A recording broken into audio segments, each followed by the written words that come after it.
That what do you think that the cartoon issues going on in starting in Denmark, France, and now going all Europe?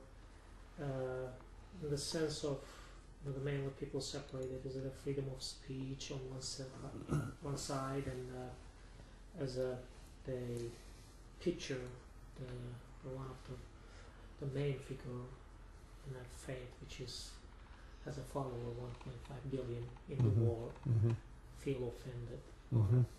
What will be your thoughts on this?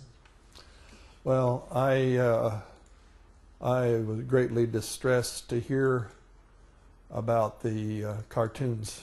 I'm glad I haven't seen them, and I hope I don't see them, and I hope other people don't see them.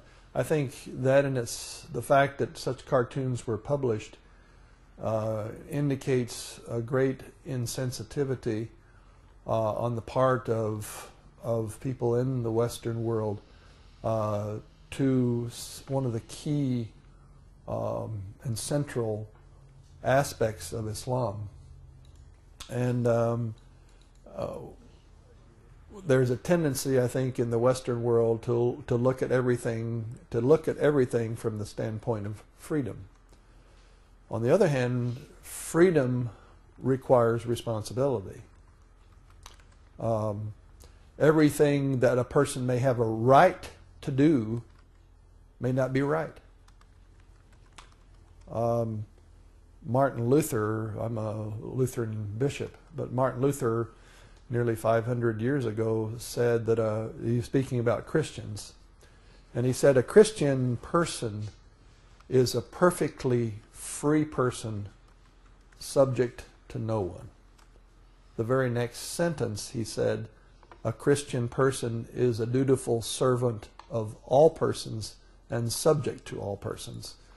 And so that's freedom is an important value in the Western world, but the value of freedom has to also be balanced with other values, the values of respect, regard, neighborliness, love for all people.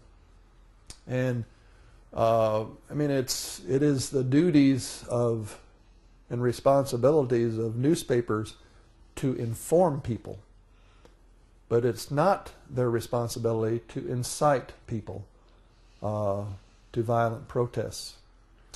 So I'm greatly troubled by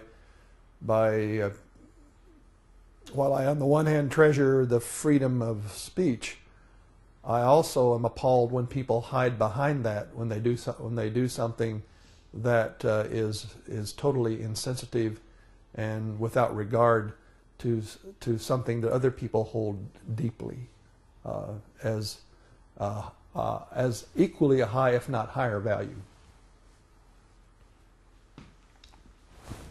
I gave a message to the world and the people in here. What would you like to say? First of all, I understand the anger, and I think I even understand some of the violent, reactions of people to the cartoons. I cannot condone violence just as I cannot condone irresponsible journalism. I would hope that through all of this, all of the people of the world would come to try to recognize what does it mean for us to live together with our differences, our different cultures, our different countries, our different religions. What does it mean to live together in the same world which belongs to God? I mean, we're all children of one God. We all have different values, but we need to find ways to live together peacefully, not inciting people to anger and violence, and also at the same time not responding with anger and violence. It's fine to also to protest when things are wrong, But we need to find ways to do that, all of us, that are peaceful and nonviolent as well. This is the last question. Is there anything that you want to share with us beyond this question? Well, first of all, I once again want to say thank you to the Institute of Interfaith Dialogue and for all those who have sponsored and promoted and encouraged this.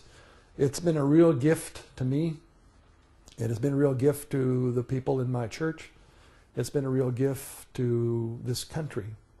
And I certainly hope and pray that this movement will grow so that more people can come to learn and treasure the relationships that we have, so that we'll overcome the fear of the other, so that we will begin to embrace one another as fellow human beings and children of one God.